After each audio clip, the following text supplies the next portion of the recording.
அனைவருக்கும் இனிய காலை வணக்கம். இன்றைய தினம் என்ன நாள் தெரியுமா? ஏப்ரல் 18. இன்றைய தினம் என்ன தெரியுமா? தெரியாது. இன்னைக்கு உலக பாரம்பரிய தினம்.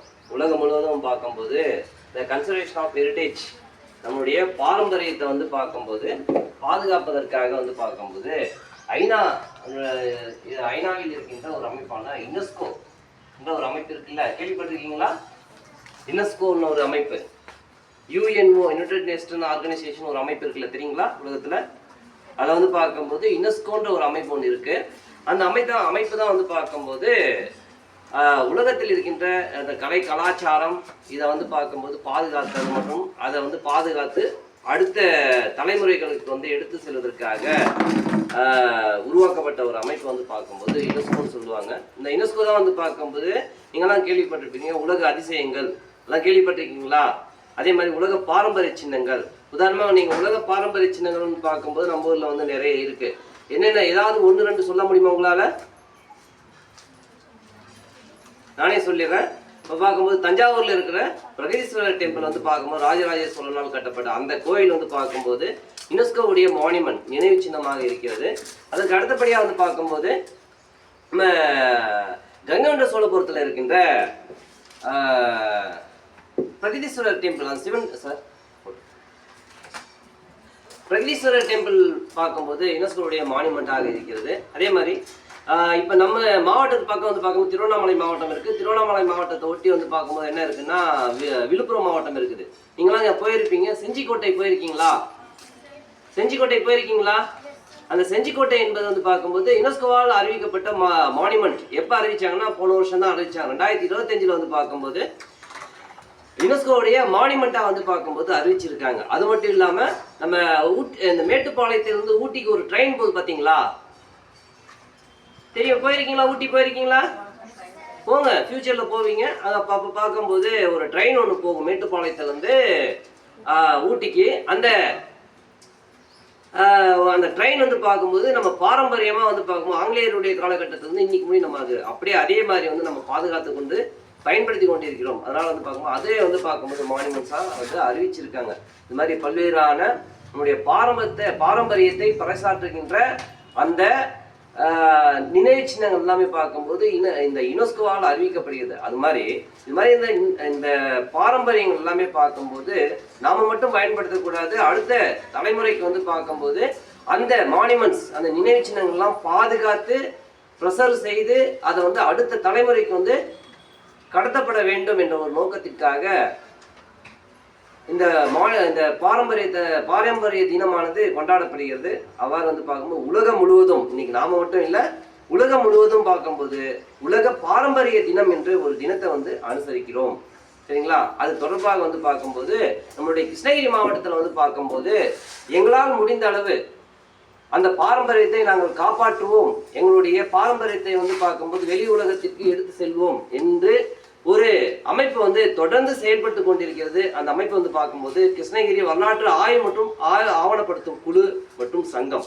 இந்த அமைப்பானது வந்து பார்க்கும்போது 2018ஆம் ஆண்டு முதல் இன்று வரை பார்க்கும்போது தொடர்ந்து இயங்கிக் கொண்டே இருக்கிறது.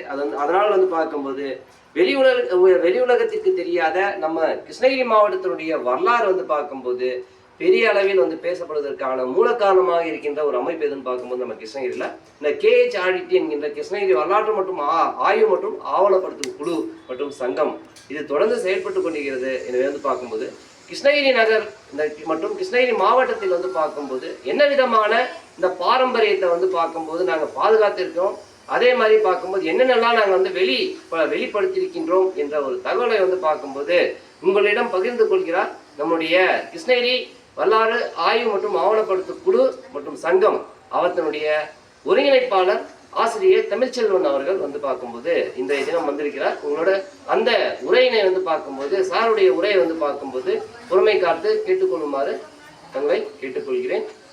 நன்றி, வணக்கம் சார். அனைவருக்கும் வணக்கம். இன்னைக்கு வந்து உலக பாரம்பரிய தினம். நேற்று கல்வெட்டு நடத்தினார் இல்லை சார்? கல்வெட்டு தவிர வேற எது சொன்னார்? எதுனா சொன்னாரா? அருங்காட்சியகம் பற்றி சொன்னார். சரி, ஓகே. இன்றைக்கி நம்ம கிருஷ்ணகிரி மாவட்டத்தில் இதுவரையும் கண்டுபிடிக்கப்பட்ட கல்வெட்டுகள் பற்றி பார்க்க போகிறோம். அதுக்கு முன்னாடி இந்த கல்வெட்டுகள் ஏன் தோன்றுச்சுன்னு யாருன்னா சொல்ல முடியுமா?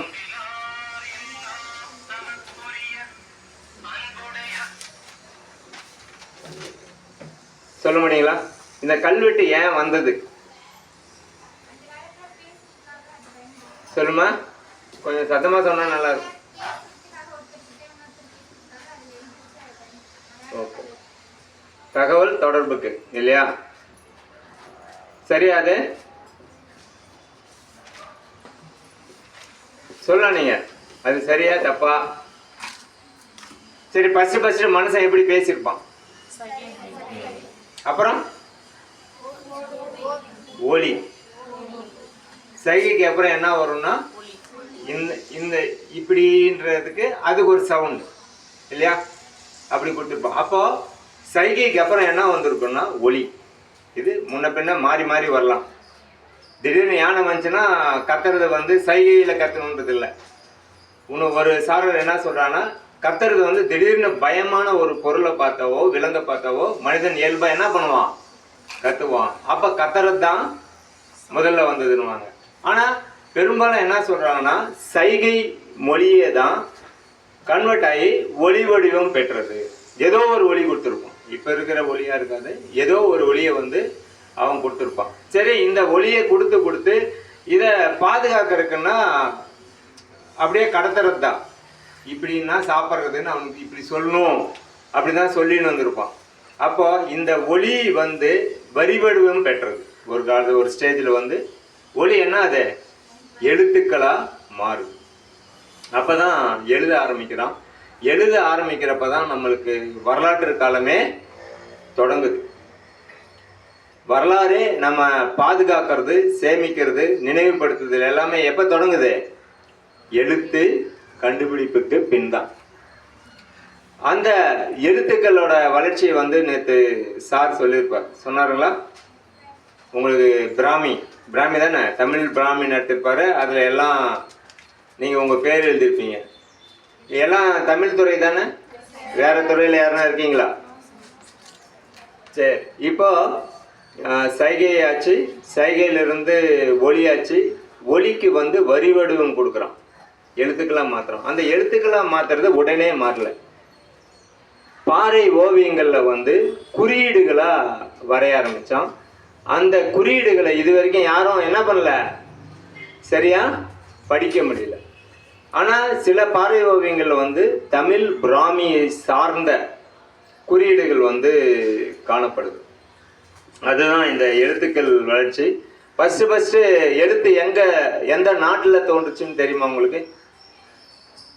யாரானா? நான் படிக்கிறப்ப 8ஆவதுல வந்தது. எனக்கு 56 வயசு. அது அப்போது ரொம்ப குட்டி பையன். காலேஜ் படிக்கிறா நீ?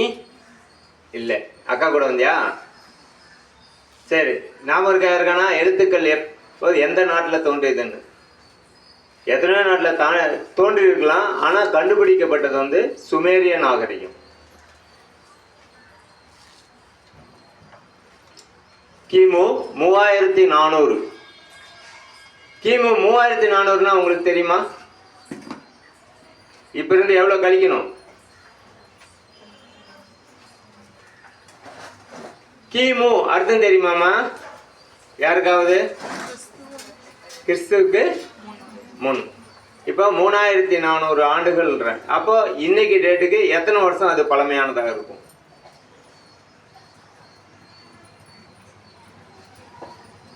சொல்ல முடியுமா யாருன்னா? இப்போ என்ன வருஷம்? 2026. இது கூட எதை கூட்டிக்கணும்? 3400 கூட்டிக்கணும். அப்ப எவ்வளவு ஆகுது?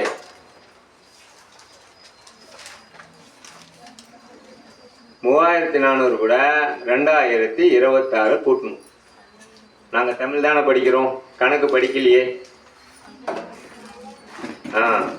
தோராயமாக 5426 ஆண்டுகளுக்கு முன்பாக இருந்த எழுத்தை வந்து கண்டுபிடிச்சிருக்காங்க. அதாவது கண்டுபிடிக்கப்பட்டது சுமேரிய எழுத்துக்கள் அது அப்படின்னு பேர் அதுக்கு. அதுக்கப்புறம் வந்து எகிப்து பக்கத்தில் எழுத்துக்களை கண்டுபிடிச்சிருக்காங்க. இவை எல்லாமே களிமண் இருக்கு இல்லைங்களா, சுமேரிய நாகரிகத்தில் களிமண்ணை எடுத்து குழந்தைங்க விளையாடுவாங்கள்ல, தட்டி ஒரு பதத்துக்கு வரும், நாம் பொம்மை செய்வோம். அந்த பதத்தில் வந்து அதில் எழுத்து எழுதி அதை காய வச்சு பயன்படுத்தினாங்க. கல்லில் அடிக்கல ஃபஸ்ட்டு, ஏன்னா அதுதான் ஈஸி. களிமண்ணை தட்டுறது ஈஸி. அதில் எழுதுறதுக்கு என்ன சுற்றி வேணுங்களா, நம்மளுக்கு ஒரு குச்சி எடுத்து எழுதிடலாம். நாம் என்ன பண்ணுறோம், காம்பஸ் எடுத்து டேபிள் எழுதுகிறோம். இரும்பு டேபிளாக இருந்தால் கூட அந்த பெயிண்ட் கோக்கி எழுதிடுறோம். எல்லோரும் தான், நீங்கள் மட்டும் இல்லை, நாங்களும் காலேஜில் அந்த வேலையை பண்ணவங்க தான். அதேமாரி மரத்தில் எதனா வரையும், ஒன்று ஆர்டின் போடுவோம், நம்ம பேர் போடுவோம், இல்லைன்னா எதனா பொம்மை வரைவோம், இல்லை நம்ம பிடிச்சவங்க பேர் சேர்த்து எழுதி வச்சுப்போம். அது மரத்துலேயே இருக்கும்னு நினச்சினுப்போம், அந்த மரத்தை ஒருத்தன் வெட்டின்னு போயிடுவோம். அப்போ அந்த மாதிரி தான் களிமண்ணில் வந்து என்ன பண்ண ஆரம்பித்தாங்க, எழுத்துக்களை எழுதி அதை காய வச்சு பயன்படுத்தினாங்க. அப்போ ஒரு பேப்பரும் எவ்வளோ இருக்கும், இவ்வளோ தப்பம் இருக்கும். அதுக்கப்புறம் பார்த்தீங்கன்னா இந்தியாவில் கல்வெட்டு எப்போ தோன்றுச்சுன்னா அசோகர் காலத்தில். இந்தியா அதாவது நம்மளுக்கு கிடைச்சது மட்டும்தான் நம்மளுக்கு என்னது எவிடன்ஸ்.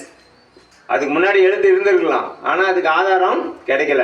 அசோகர் காலத்தில் கிடைச்சது. அது ஏறக்குறைய 3ஆம் நூற்றாண்டு. 3ஆம் நூற்றாண்டுன்னா தெரியுமா? இப்போ என்ன நூற்றாண்டு?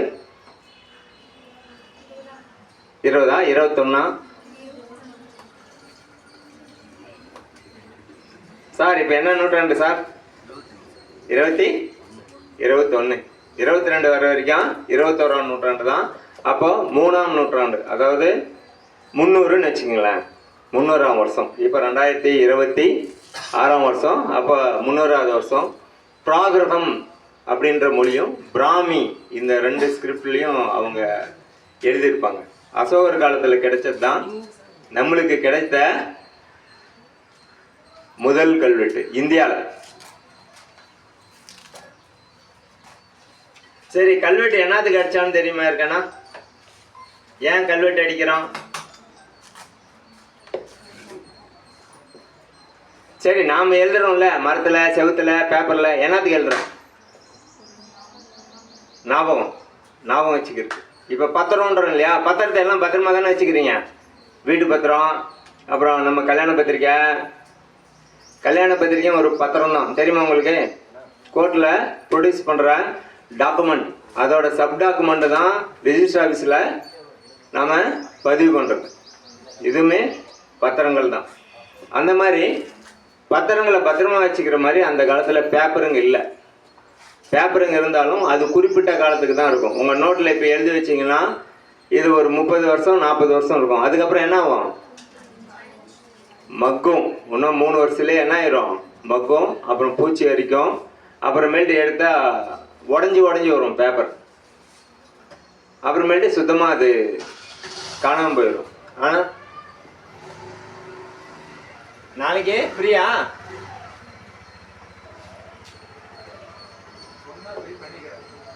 கேட்டுக்கிறேன் நான். எலெக்ஷன் கிளாஸ் எப்படின்ட்டு கேட்டுட்டு சொல்கிறேன் நான்.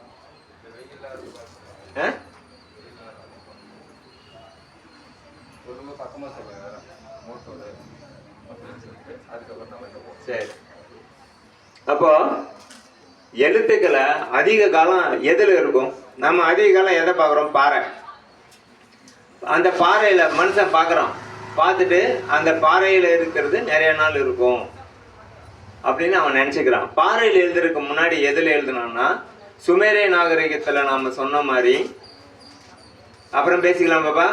யார் பேசுறதுனாலும் முன்னாடி வந்து பேசலாம், பக்கத்தில் சந்தேகம் கேட்க வேணாம். சரியா?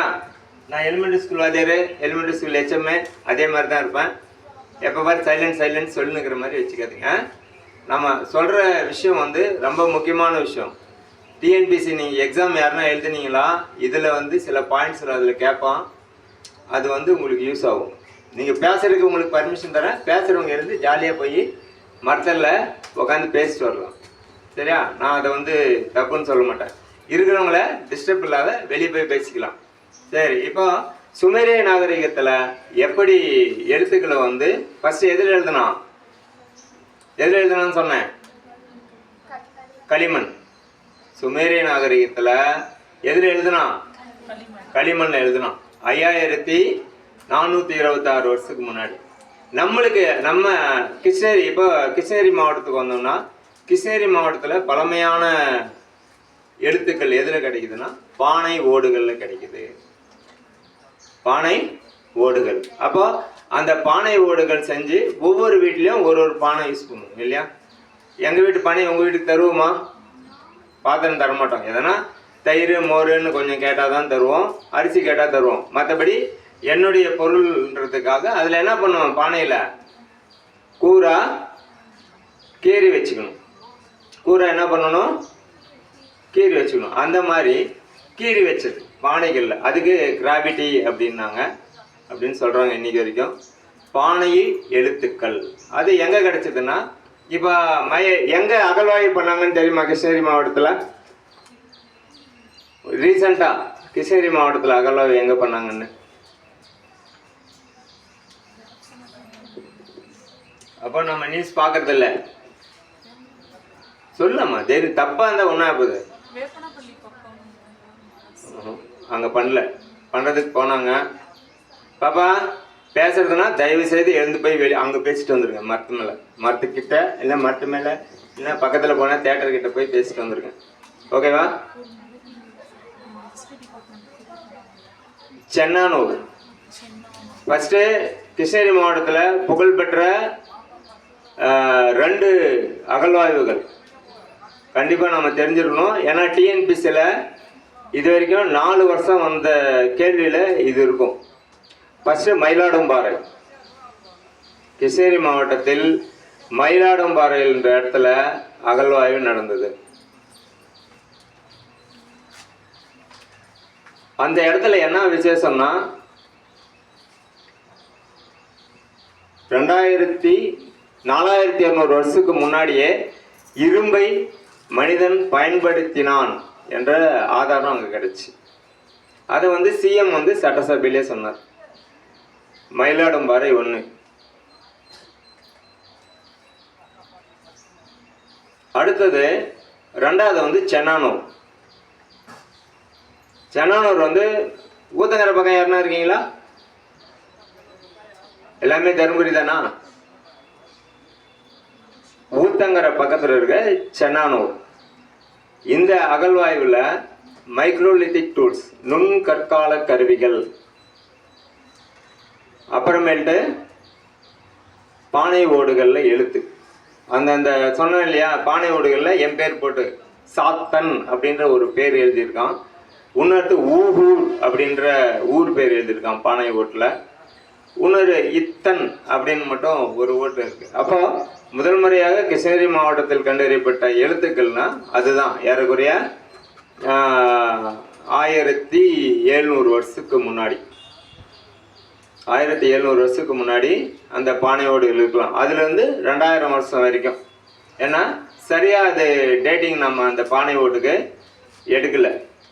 ஆனால் அந்த இடம் வந்து தொடர்ச்சியாக 10,000 வருடங்கள் பழமையான ஒரு இடம். அகழ்வாயில் மனுஷன் 10,000 வருஷத்துக்கு முன்னாடி என்னென்ன பொருளை பயன்படுத்தினானோ அத்தனை பொருட்களும் கிடைச்சி தமிழ்நாட்டிலே வேறு எங்கேயுமே வரலாற்று காலத்திலிருந்து 10,000, அதாவது எப்படி சொல்கிறது உங்களுக்கு, ஒரு 500 வருஷம் இப்போ இருந்து ஒரு 10,000 வருஷம் வரைக்கும் தொடர்ச்சியாக அந்த இடத்துல மனிதன் வாழ்ந்தான்றதுக்கு எல்லா எவிடன்ஸும் அந்த சென்னானூரில் கிடச்சி. அங்கே தான் வந்து முதல் முறையாக நம்மளுக்கு பானை ஓடுகளில் வந்து எழுத்துக்கள் கிடச்சி.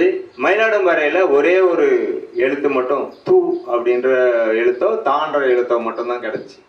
அப்போ கிருஷ்ணகிரி மாவட்டத்தில் ஃபஸ்ட் எழுத்து வந்து அந்த பானை ஓடுகள் இருக்கிற எழுத்து தான். அதுக்கு அடுத்தது வந்து கங்கர்கள் காலம். பல்லவர் தெரியுங்களா உங்களுக்கு? பல்லவருக்கு பின்னாடி கங்கர்கள் வராங்க. அந்த கங்கர்கள் காலத்துலேயும் கல்வெட்டு இருக்குது. பல்லவர் காலத்திலே சிம்ம விஷ்ணு அப்படின்னு ஒருத்தர் தான். 6ஆம் நூற்றாண்டினுடைய நடுகல் கல்வெட்டு. ஏறக்குறைய 6ஆம் நூற்றாண்டிலிருந்து 9ஆம் நூற்றாண்டு வரைக்கும் நடுகளில் தான் கல்வெட்டு இருக்கும். அப்போ நடுகள் அப்படின்னா என்னன்னு தெரியுமா உங்களுக்கு? யாருக்காவது தெரியுமா நடுகள் அப்படின்னா? தெரிஞ்சா சொல்லலாமா? பேசக்கூடாதுன்னு சொன்னது பக்கத்தில் இருக்கிறவங்க தான், என்கிட்ட இல்லை.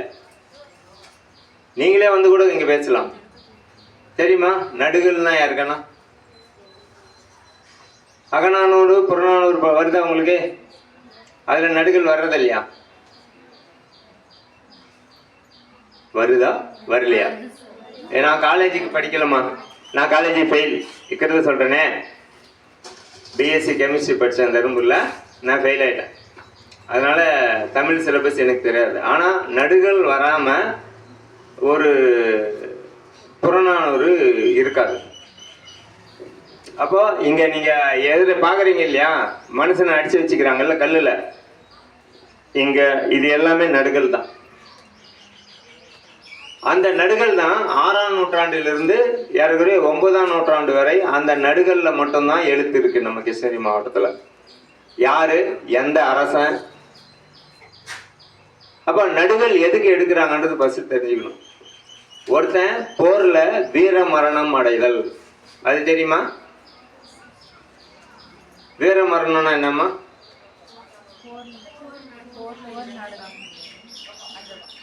சொல்லுங்க. நீங்க தப்பா சொன்னா கூட ஒன்றும் சொல்ல மாட்டோம் பாப்பா. போர் நடக்கும்போது எதிரியோட மோதி இறந்து போற ஒரு வீரனுக்கு அவனுடைய வீரத்தை மதிக்கிறதுக்காக நடுகள் வைப்பாங்க. அந்த நடுகள்ல வந்து வணங்குவோம். இன்னைக்கு கூட உங்க அப்பா அம்மாவோ தாத்தா பாட்டியோ கேட்டீங்கன்னா உங்களோட குலதெய்வம் வந்து ஒரு நடுகள்ல தான் இருக்கும். இல்லைன்னா அந்த நடுகல்ல இருக்கிற கோயிலை வந்து வேற கோயிலா மாத்திருப்பாங்க. தமிழர் மரபுப்படி நாம கும்பிடுறது எல்லாமே நம்ம முன்னோர்களை, பிரம்மா விஷ்ணு சிவன், இதையெல்லாம் நம்ம முன்ன கும்பிடல. யாரை கும்பிட்டோம்? நம்ம ஊரை பகைவர்கள்கிட்ட இருந்து காத்தவனை, புலிகிட்ட இருந்து நம்மளை காத்தவனை, இவனை எல்லாம் தான் நாம வணங்கணும். ஏன்னா நம்மளுக்காக அவன் செத்து போனான். இப்ப வீட்டுல கூட என்ன பண்றோம்? பொங்கலுக்கு முன்னாடி தாத்தா சமாதிக்கு போய் என்ன பண்றோம்? பூஜை பண்றோம் இல்லையா? இது வந்து 2000 வருஷத்துக்கு முன்னாடி இருந்தே இந்த மரபு இருக்கு. அதுக்காக தான் என்ன பண்ணாங்க, அவங்க நினைவாக ஒரு போட்டோ இல்லை, அப்போ செல்போன் இல்லை, கேமராவும் இல்லை. அதனால இப்போ ஒருத்தரை பார்த்தாங்கன்னா அந்த மாதிரி தோராயமாக கல்லில் வந்து அவங்க உருவத்தை என்ன பண்ணுவாங்க, செதுக்கி அதுக்கு மேலே அவன் பேர், எந்த ராஜா காலத்தில் அவன் இருந்தான், எந்த போரில் இறந்தான் அப்படின்றத வந்து பொறிச்சு வச்சுருப்பாங்க. அந்த மாதிரி நடுகள் கல்வெட்டுகள் தான் ரொம்ப பழமையான கல்லில் பொறிக்கப்பட்ட நடுகள் கிருஷ்ணகிரி மாவட்டத்தில். ஊத்தங்கரை பக்கம் காணம்பட்டியிலிருந்து உங்கள் தருமபுரி டிஸ்ட்ரிக்டில் இரும்பத்தூர் இருக்கா? இரும்பத்தூர்லாம் தருமபுரி டிஸ்ட்ரிக்ட் தான் வருது. நீங்கள் தருமபுரி மியூசியம் போய் பார்த்தீங்கன்னா என்னைக்கானா அங்கே கிருஷ்ணகிரி மாவட்டத்தை சேர்ந்த 15 வட்டெழுத்து நடுகர்கள் இருக்கும். அந்த எழுத்துக்கு பேர் வந்து வட்டெழுத்து. 6ஆம் நூற்றாண்டில் நடுகர்களில் இருந்த எழுத்துக்கள் வந்து வட்டெழுத்துக்கள்.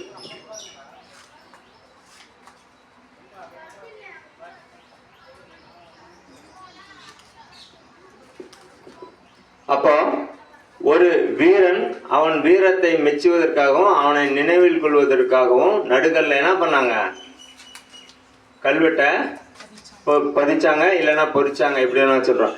இதுக்கு அப்புறம் வந்து சோழர் காலத்துல வந்து கோயில்கள்ல கல்வெட்டு பொறிக்கிறது வந்து அதிகம் ஆச்சு. ரொம்ப அதிகமா அந்த காலத்துல தான் பொறிச்சாங்க. அப்போ வந்து ஏன்னா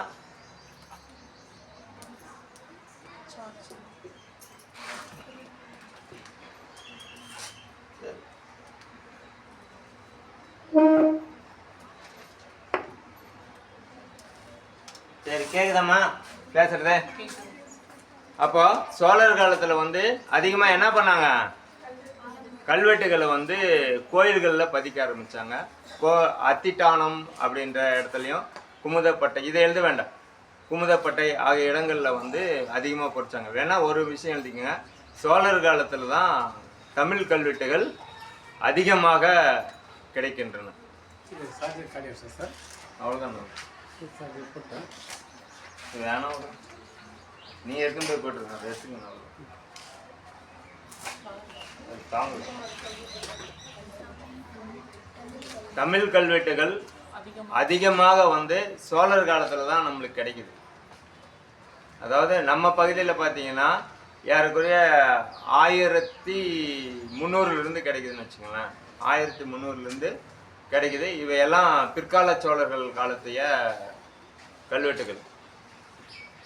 அப்போ கோயிலில் வந்து எதற்காக கோயிலில் வந்து கல்வெட்டு இருப்பான்? நீங்கள் வாசனை பண்ணி சொல்லுங்க பார்க்கலாம். அந்த கோவில் கட்டியவங்களோட எந்த ஆண்டு ஓகே நன்கொடை கொடுக்குறவங்க அவங்களோட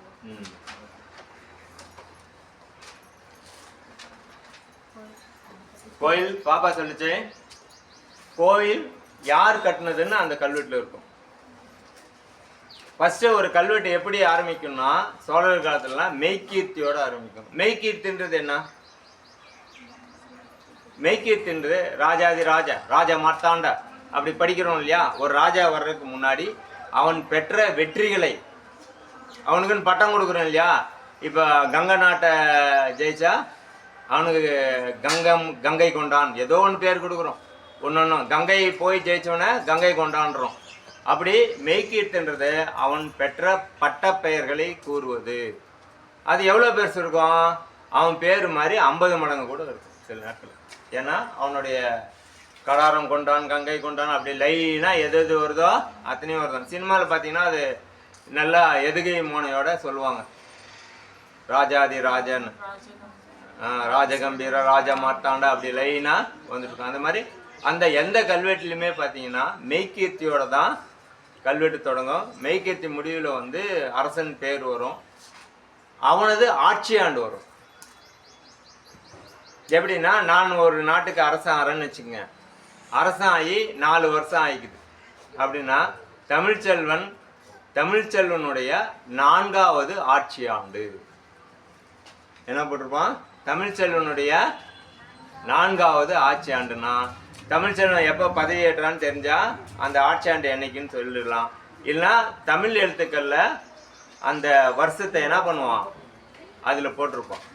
அதுக்கு அடுத்தது தான் யாரு என்ன தானம் கொடுத்தாங்கன்றது வரும். ஃபர்ஸ்ட் மெய்கீர்த்தி வரும், அவன் பேர் வரும், எத்தனாவது ஆட்சி ஆண்டு வரும், அதுக்கப்புறமேட்டு தான் எது வரும்? யாரு என்ன தானம். இவனுடைய ஆட்சியில ஒருத்தர் சோமேஸ்வரர்ன்றது கோயிலுக்காக 10 ஏக்கர் நிலம் தந்தாங்க அப்படின்றது வரும். இதுதான் கோயிலில் காணப்படுகின்ற பெரும்பான்மையான கல்வெட்டுகள் இதுதான் இருக்கும். அப்புறம் சோழர் காலத்தில் வந்து கோயில்கள் தான் பஞ்சாயத்தாகவும் இருந்துச்சு. நகை வைக்கிற இடம் கருவூலமும் அதுதான், பஞ்சாயத்து நடக்கிற இடமும் அதுதான், சாமி கும்பிட்ற இடமும் அதுதான் சோழர் காலத்தில். அப்போ சோழர் காலத்தில் கிருஷ்ணகிரியில் இருக்கிற சோமேஸ்வரர் கோயில்னு ஒன்று இருக்குது. கிருஷ்ணகிரியில் மலையடிவாரத்தில், இங்கே ஒரு மலை தெரியுது இல்லையா? அந்த மலையடிவாரத்தில் இருக்கிற கோயிலில் வந்து ஒரு பஞ்சாயத்து நடக்குது. என்ன பஞ்சாயத்துனா, ஒரு பொண்ணு போகிறா, கல்யாணம் ஆன பொண்ணு போகிறா, அவளை பின்தொடர்ந்து ஒருத்தன் தவறான எண்ணத்தோடு என்ன பண்ணுறான், அந்த பொண்ணு பின்னாடி போகிறான். முன்ன மாதிரி கூட்டம் இருக்காது இல்லையா அந்த காலத்தில்? யாருக்கு 1000 வருஷத்துக்கு முன்னாடி கூட்டம் எல்லா இடத்துலையுமே கம்மியாக தான் இருக்கும். உடனே அவள் ரொம்ப கோவப்பட்டு என்ன பண்ணுறா, இது சரிப்பட்டு வராதுன்னு பஞ்சாயத்தில் சொல்லிடுறான். அந்த சோமேஸ்வரர் கோயிலில் அந்த பஞ்சாயத்து நடக்குது. பஞ்சாயத்து நடக்கிறப்போ அவன் வந்து இப்போ நெக்குந்தின்னு ஒரு ஊர் நீங்கள் வர்றப்போ பார்த்துருப்பீங்க. அவதானப்பட்டி மாரியம்மன் கோயில் பக்கத்தில் இருக்க ஏரியா வந்து நெக்குந்தி. அந்த பொண்ணும் அந்த ஆளும் வந்து அந்த நெக்குருந்தியை சேர்ந்தவர்கள்னு அந்த கல்வெட்டில் இருக்குது. அப்புறம் அவனுக்கு கோயிலில் வந்து என்ன பண்ணுறாங்க, தண்டனை கொடுக்குறாங்க. அந்த தண்டனை விவரமும் எதில் இருக்கு? கல்வெட்டில் இருக்கு. அப்போ இதுலேருந்து என்ன தெரிஞ்சுக்கிறோன்னா, அப்போ கோயில்கள்லையும் என்ன நடந்திருக்கு? பஞ்சாயத்து நடந்திருக்கு. சரி, இந்த பஞ்சாயத்தை யார் தீர்த்து வச்சாங்க அப்படின்னு பார்த்தா வணிகர்கள், ஒரு பகுதியில் இருக்கிற வணிக குழு தலைவர்கள், அவங்க தான் என்ன அது பண்ணுறாங்க, இதை தீர்த்து வைக்கிறாங்க. சித்திரமேலி பெரிய நாட்டார், அவங்க பேர் வந்து அந்த வணிக குழுவோட பேர் சித்திரமேலி பெரிய நாட்டார். அப்போ சித்திரமேலின்றது அடையாளம் என்னன்னா ஏற்கலப்பை. அப்போ இவங்களோட வேலை என்னன்னா, விவசாயிகள் விளைவிக்கின்ற பொருட்களை வாங்கிட்டு போய் தேவையான இடத்துக்கு என்ன பண்ணுறோம், விற்கிறோம். அதுதான் இந்த சித்திரமேலி பெரிய நாட்டார் அப்படின்ற வணிக குழுவோட வேலை. அந்த வணிக குழு தலைவர் தான் இந்த பஞ்சாயத்தை என்ன பண்ணுறாரு, தீர்த்து வைக்கிறார். அப்புறம் இன்னொரு எவிடன்ஸும் இருக்குது அந்த சோமேஸ்வரர் கோயிலில். நீங்கள் ஃபஸ்ட்டு சொன்னீங்கல்ல, ஃபஸ்ட்டு இருக்கிற பாப்பா சொல்லிச்சு யார் இந்த கோயிலை கட்டினார்கள். அதுக்கு ஒருத்தரோட இந்த நடுகள் சிலை மாதிரியே செஞ்சு அதில் வந்து இக்கோயிலை கட்டிய குணபதாசர் இவர் அப்படின்னு அதில் என்ன பண்ணியிருக்காங்க, செதுக்கி வச்சிருக்காங்க. அப்போ என்ன தெரிஞ்சுக்கலாம், இந்த குணபதாசர் தான் யாரதே கட்டினாரு, சோமேஸ்வரர் கோயிலை கட்டினாரு. எப்போன்னா 1023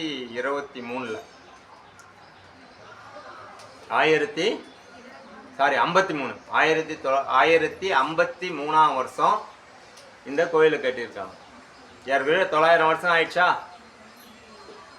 கிருஷ்ணகிரியில் இருக்கிறதுலே ரொம்ப பழமையான கோயில் இது. சரி, அவருக்கு கல்வெட்டு வச்சுட்டாங்க, இவர் தான் கோயிலை கட்டினதுன்னு தெரியுது. அடுத்தது அவங்க பொண்டாட்டிங்க, 2 பொண்டாட்டிங்க. அவர் அந்த காலத்தில் அந்த இருதார மனம் வந்து பலதார மனமே அந்த காலத்தில் அலோடு. இப்போ தான் சட்டம் என்ன பண்ணிடுச்சு, ஒருத்தர் தான் கட்டிக்கணும். இன்னொருத்தர் கட்டுறதுனா இந்த ஒருத்தர்கிட்ட பர்மிஷன் வாங்கி கட்டணும். அதான ரூல் இப்போ வந்து சட்டம். ஆனால் அப்போ வந்து சட்டம் அப்படி இல்லை. அதனால் அந்த கோயிலில் பார்த்தீங்கன்னா அந்த 2 ஒய்ஃபுங்க சிலையும் இது மாதிரி செதுக்கி, இவர்கள் குணபதாசரின் மனைவிகள் சிறிய காமவை பெரிய காமவை, அவங்க 2 பேரோட பேர். இதுக்கு அடுத்தது இவங்க பையன், இவங்க குணபதாசர் இருக்க இல்லையா, அவங்க பையன் கங்கை கொண்ட சோழ பல்லவாதித்தன், அவன் பேர் கங்கை கொண்ட சோழ பல்லவாதித்தன். அதில் இவங்க அப்பா பேர் போட்டு இவருடைய மகன் கங்கை கொண்ட சோழ பல்லவாதித்தன் அப்படின்னு இருக்கு. இதை நாங்கள் சொல்லி அந்த நடுகள் எல்லாம் இப்போ கோயில் செவுத்துலேயே வச்சுக்கிறாங்க.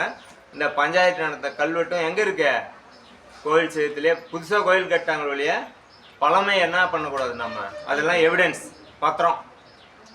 அந்த பத்திரத்தெல்லாம் செவுத்துல பத்திரமா என்ன பண்ணிட்டாங்க, வச்சுட்டாங்க. அப்புறமேட்டு கல்வெட்டுகள் அடுத்தது கோயிலில் வந்து நிர்வாக கல்வெட்டுகள் நிறைய இடத்துல பொறிச்சிருப்பாங்க. அப்போ நிர்வாக கல்வெட்டுகள் ஏன் கோயிலில் பொறிக்கிறாங்க, கோயில்களுக்கு ஒரு சில ஏரியாவை தருவாங்க தானமாக, அதை குறித்து வச்சுருப்பாங்க. சில இடங்களில் வந்து இந்த கோயிலுக்கு ஒதுக்குறோம் இல்லையா நிலம், அந்த நிலத்தில் வர்ற வரியை தள்ளுபடி பண்ணுவோம். இந்த கோயிலில் இப்போ நீங்கள் சொத்து வரி கட்டுறீங்க இல்லையா, வீட்டில் எல்லாருக்கும் வீடு இருக்குது, என்ன பண்ணுறோம், வருஷத்துக்கு 2 தாட்டி நகராட்சிக்கோ பஞ்சாயத்துக்கோ சொத்து வரி கட்டுறோம். அப்போ அந்த சொத்துக்களை வச்சிருக்கிற கோயிலோட நிலத்தை ஒருத்தன் எடுத்துருப்போம் இல்லையா, யாருன்னா குத்தகைக்கு எடுத்து பண்ணுவோம். அந்த நிலத்துக்கும் என்ன கட்டணும், வரி கட்டணும். நிறைய இடங்கள்ல அந்த வரியை வந்து என்ன பண்ணுவான், தள்ளுபடி பண்ணியிருப்பான். சில நேரத்தில் இந்த வசூல் பண்ணுற இந்த வரியெல்லாம் எது கொடுக்கணும்னு போட்டிருப்பான், கோயிலுக்கு கொடுக்கணும்னு போட்டிருப்போம். அப்போ ஒவ்வொரு இடத்துக்கும் தகுந்த மாதிரி இந்த நிர்வாக கல்வெட்டுகள் வந்து மாறும். ஒரு இடத்துல இந்த நிலத்துல வர்ற வரியெல்லாம் கோயிலுக்கு கொடுக்கணுமா, ஒரு இடத்துல என்ன பண்ணுவான், இந்த வரி பணத்தை எடுத்து கோயிலுக்கு எதனா வாங்கி தாங்கன்னுவான். இன்னொரு இடத்துல இதுக்கு பதிலாக நீங்கள் அரிசி தாங்க, பருப்பு தாங்க, சிலர் வந்து நெய் தரணும், இந்த இடத்துலேருந்து நெய் தரணும், இந்த இடத்துலேருந்து பருப்பு தரணும், இப்படி ஒன்று இருக்கும். நீங்கள் பார்த்தீங்கன்னா தஞ்சை பெரிய கோயிலில் மோர் கொடுத்த பாட்டி பேர் கூட அந்த கல்வெட்டு இருக்கும்.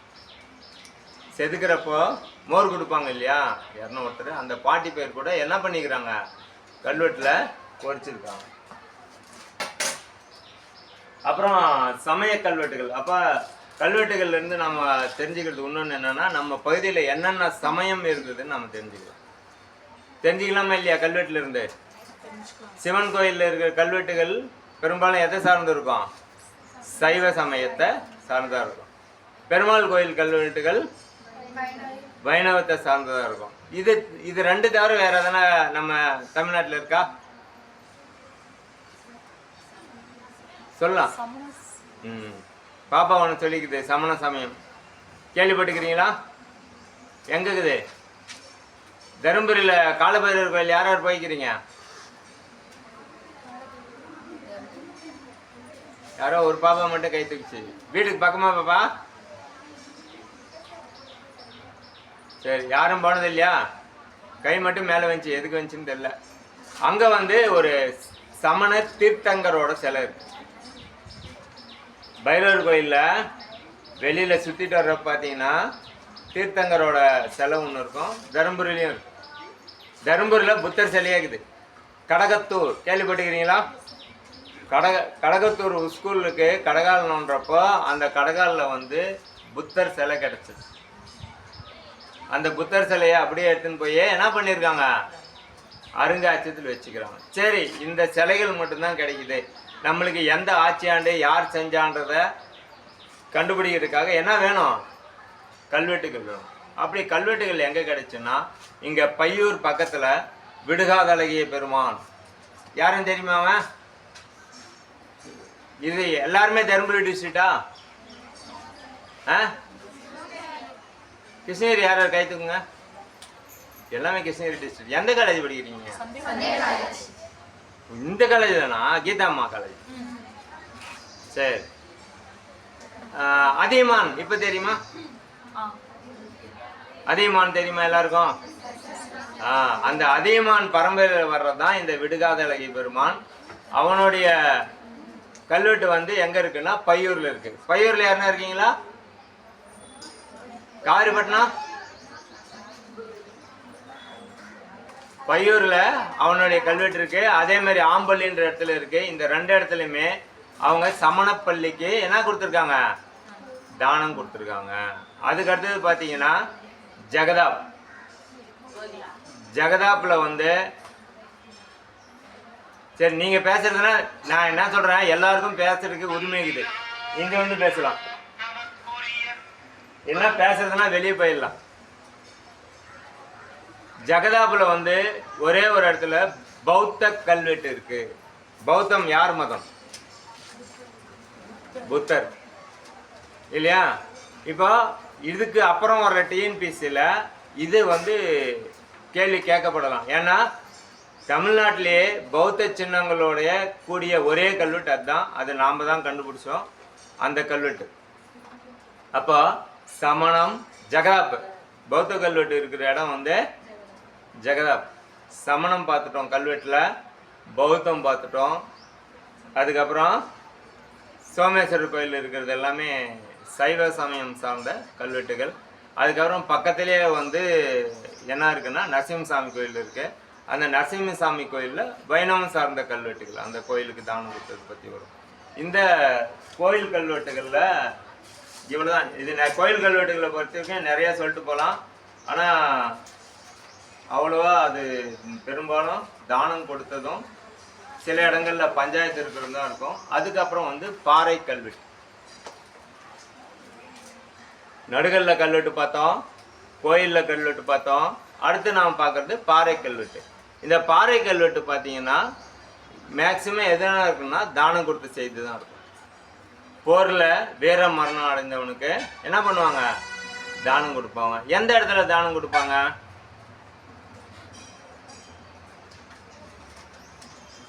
சொல்லுங்க பார்க்கலாம். ஒருத்தன் ஒரு வீரனுக்கு தானம் கொடுக்கணும்னு முடிவு பண்ணிட்டோம். எந்த இடத்துல கொடுப்போம்? நிலத்தை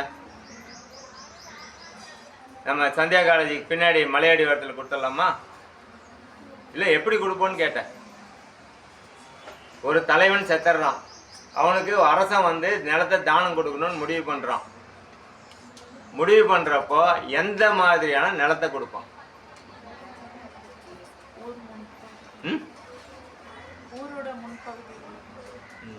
ஊரோட முன்பகுதியில். அப்புறம்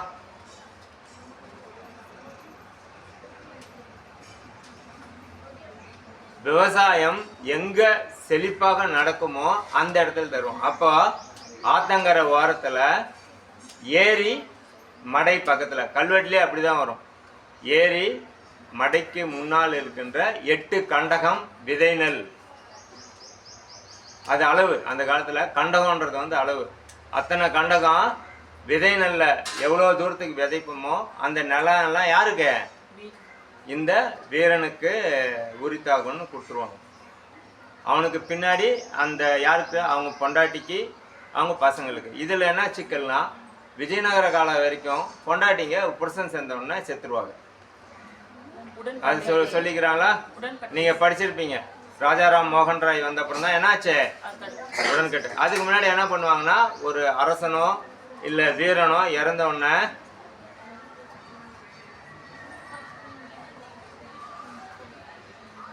நீ பேசி முடிச்சிருப்பா, அப்புறம் பேசுறேன்.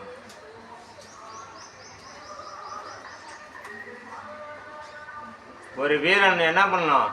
செத்த அப்புறம் அவங்க மனைவி செத்தா வீரன் எப்படி இறந்த பின்ன சொர்க்கத்துக்கு போறானோ, கணவன் இறந்த உடனே உயிரோடு இருக்காம செத்து போயிடுறது அவங்களையும் சொர்க்கத்துக்கு போவாங்கன்ற ஒரு ஐதீகம். அதனால என்ன பண்ணுவாங்க? புருஷன் செத்த உடனே அவனுக்கு சிதை மூட்டுவாங்க. அந்த சிதையில எல்லாரும் சேர்ந்து ஒப்பாரி வைப்பாங்க. அப்போ பொண்ணுக்கு மது கொடுப்பாங்க, கல்.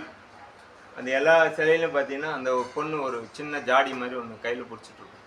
போகிற பார்த்தீங்கன்னா அது கொடுப்பாங்க. அது குடிச்ச உடனே நம்ம சொல்ல சொல்ல உசு பேத்துறதுன்னு சொல்லுவாங்கல்ல, அந்த பொண்ணு போய் அந்த சிதையில் விழுந்து என்ன பண்ணிடும்? இறந்துருவாங்க. இதை கூட கல்வெட்டில் இருக்குது. இதுலேருந்து 1, 2, இதுலேருந்து 2வது கல்வெட்டில் இருக்குது. கூடுமுக்கி வேவனப்பள்ளியில் பக்கம் இருக்கிற நெடுசாலை 2வது கல்யாணம் அதில் கல்வெட்டுக்குது. அதுக்கு பக்கத்தில் இருக்கிறது அதோட சேர்ந்த நடுகள் 2வதும் 3வதும் அவன் பொண்டாட்டி பக்கத்துலேயே காமிச்சிருப்பாங்க. கூடுமுக்கி என்ற இடத்துல தீப்பாஞ்சால் அப்படின்னே வரும். அந்த கல்வெட்டில் என்ன வரும்? தீப்பாஞ்சால். நிறைய இடத்துல தீப்பாஞ்சி அம்மன் அப்படின்னு என்ன இருக்கு? நடுகள் கோயிலே இருக்கு. அப்போ இப்போ நம்ம எதில் கல்வெட்டு இருக்குன்னு பார்த்தோம்? பாறையில் கல்வெட்டு இருக்கு. நம்ம கண்டுபிடிச்ச பாறை கல்வெட்டுலேயே ரொம்ப ஃபேமஸ் ஆனது தட்டக்கல் மலையில் ஒரு கல்வெட்டு படித்தோம், பாறை கல்வெட்டு. அந்த பாறை கல்வெட்டில் என்ன இருக்குன்னா, பெருமுகை பற்று அப்படின்ற ஒரு பற்று வருது. பயிர் பற்று. பற்றுன்னா என்னன்னா ஒரு பகுதி. அந்த பகுதியை நிர்வாக பிரிவுக்காக பிரிச்சிருப்பாங்க. அதுதான் பற்று. அப்போ பெருமுகை பற்றுன்ற இடத்த நம்ம கண்டுபிடிச்சது என்னன்னா ஒரு மலை பாறையில். அதே மாதிரி கிருஷ்ணகிரி காட்னாம்பட்டி கோயில் தெரியுமா எல்லாருக்கும்? பூஜாரிப்பட்டி யாருன்னா இருக்கீங்களா? இல்லை. சரி, பூஜாரி பக்கத்தில் பூஜாரிப்பட்டிக்கு முன்னாடி ஒரு பாறையில் ஒரு கல்வெட்டு இருக்கு. அது விஜயநகர பேரரசு அச்சுதராயனோட கல்வெட்டு. இது எழுத வேண்டாம், கேட்டுங்க.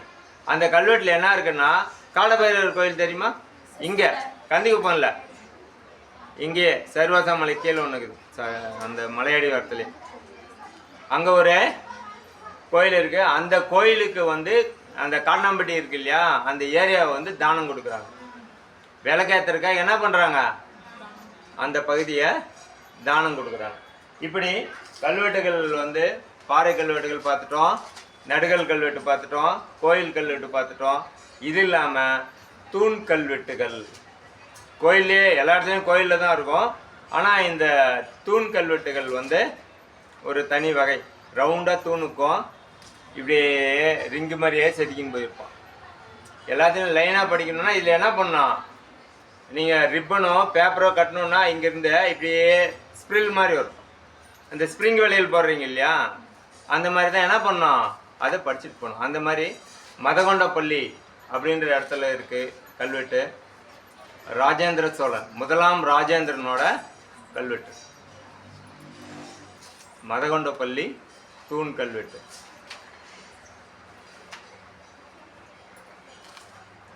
இதுக்கப்புறம் சின்ன கொத்தூர் நிறைய இடத்துல தூண் கல்வெட்டு இருக்கும், 4-5 இடத்துல. அது இல்லாமல் சொல்றா சொல்லு. ஏன்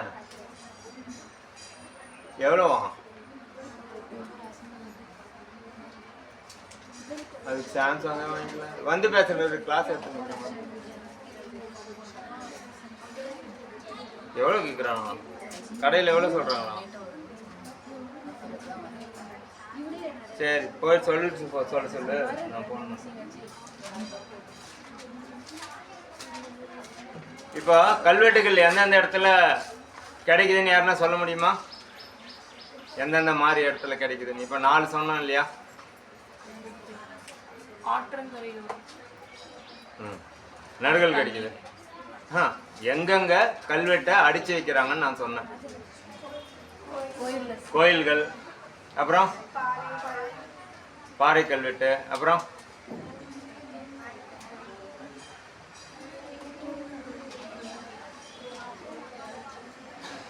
வேற என்ன? நடுகள். ஃபர்ஸ்ட் சொன்னது வந்து நான் நடுகள் சொன்னேன். ஓகேவா? நடுகல்ல, அப்புறம் பாறை கல்வெட்டு, அப்புறம் கோயில் கல்வெட்டு, அப்புறம் தூண் கல்வெட்டு. இந்த 4 இடங்கள் என்ன அது கல்வெட்டுகளை பொறிச்சு வைக்கிறாங்க. இதுக்கப்புறம் பார்த்தீங்கன்னா பானை ஓடுகள் ஒன்று சொன்னேன் இல்லையா? இது இல்லாமல் செப்பேடுகள். செப்பேடுகள்ன்றத ஒரு பேப்பர் மாதிரி பேப்பரில் என்ன பண்ணுவாங்க, பொறிச்சு வைப்பாங்க. நம்ம பாத்திரத்தெல்லாம் எழுதுறோம் இல்லையா? என் பேர் என்ன, தமிழ்ச்செல்வன். அதாவது கல்யாணத்துக்கு சீர் கொடுக்குறப்ப என்ன பண்ணுவாங்க, பொண்ணு பேரே எல்லா பாத்திரத்துலையும் போட்டு கொடுத்துருவாங்க. இப்படி அதை தான் என்னன்னு சொல்கிறோம், செப்பேடுகள். கிருஷ்ணகிரி மாவட்டத்தில் அதிகமாக கிடைக்கல. நம்ம நரசிம்மசாமி கோயிலில் தேரில் ஒரு செப்பேடு இருக்குது. தேரில் யார் செஞ்சதுன்றதை என்ன பண்ணியிருக்கான், அடித்து வச்சுருக்கான். இப்போ கிருஷ்ணகிரி மாவட்டத்தில் கல்வெட்டுகள் எது எதில் இருக்குதுன்னு சொல்லிட்டேன். இப்போ உங்களுக்கான கேள்வினர், ஒருத்தரும் அவங்க ஊர் சொல்கிறீங்க. கடைசியிலேருந்து ஆரம்பிக்கலாமா? ஊர் சொல்கிறதுக்கு முடியும் தானே, ஒன்றும் பிரச்சனை இல்லையே. கடைசியிலேருந்து ஆரம்பிக்கலாம். எழுந்து நின்று சொல்லலாமா? மற்றவங்களாம் அமைதியாகணும் சொல்கிறப்போ. செங்கம். செங்கத்தில் தான் அதிக வெட்டெழுத்து கல்வெட்டுக்குது பாப்பா. சரி, அடுத்தது கிருஷ்ணகிரி மாவட்டம் மட்டும் சொன்னீங்கன்னா வசதியாக்கும். அதுக்கு பக்கத்தில்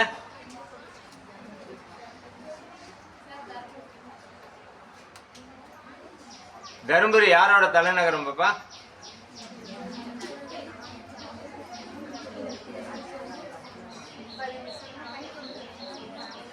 பதிலே வரலையே. யார் வேணாலும் சொல்லலாம், பாப்பா தான் சொல்லணும்னு இல்லை. ரவுண்டானாலேயே அழகா அதிகமான வச்சு ஔவையாருக்கு நெல்லிக்கனி கொடுக்குற மாதிரியெல்லாம் வச்சுக்கிறாங்க. அப்போ நம்ம என்ன பண்ணோம், எந்த இடத்துலையும் பார்க்குறப்போ அதில் யார் தெரியலனாலும் மற்றவங்களுக்கு கேட்டுக்கலாம். ஓகேவா? தகடூர், பழைய பேர் வந்து தகடூர். அதுக்கு பக்கத்தில் இருக்கிற பாப்பா உங்க ஊரு?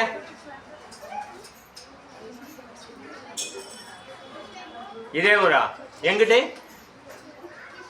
அதான் எங்க கிருஷ்ணகிரியில் இட்டிக்கல் அகரம். அங்கே என்ன இருக்குது? நான் சொல்கிறேன் பாப்பா, உனக்கு தெரியுமா என்ன இருக்குன்ட்டு? அங்கே ஒரு மலை இருக்குது பார்த்தியா, அழகா சப்பாத்தி அடிக்க வச்ச மாதிரி. உங்கள் ஊருக்கு பின்னாடி இப்படி திரும்பி பார்த்தீங்கன்னாவே தெரியும் பக்கத்தில். அதை பார்த்துருக்கியா? அந்த மலை பேர் தெரியுமா? சரி, உங்கள் ஊருக்கு இட்டிக்கல் அகரம்னு பேர் வந்ததுக்கு இட்டிப்பால் ராஜான்னு ஒருத்தன் ஆட்சி செஞ்சான். அவன் மேலே கோட்டை கட்டிக்கிறான். மலை மேலே போய்க்கிறியா? போல. அந்த மலை மேலே கோட்டை கட்டிக்கிறான். அந்த மலையில் 2000 வருஷத்துக்கு முன்னாடி பாறை குறியீடுகள் இருக்குது, பாறை ஓவியங்கள். ஓகேவா? சரி, அடுத்தது அதுக்கு முன்னாடி. சரி, அந்த சொல்லிட்டீங்கல்ல பின்னாடி பெஞ்ச் எல்லாம் சொல்லிட்டீங்கல்ல, அவங்க அப்படியே 3 பேரும் முன்னாடி வரலாம். பின்னாடி பெஞ்சில் இருக்கிற 3 பேரும் அப்படியே எழுந்து முன்னாடி வரலாம்.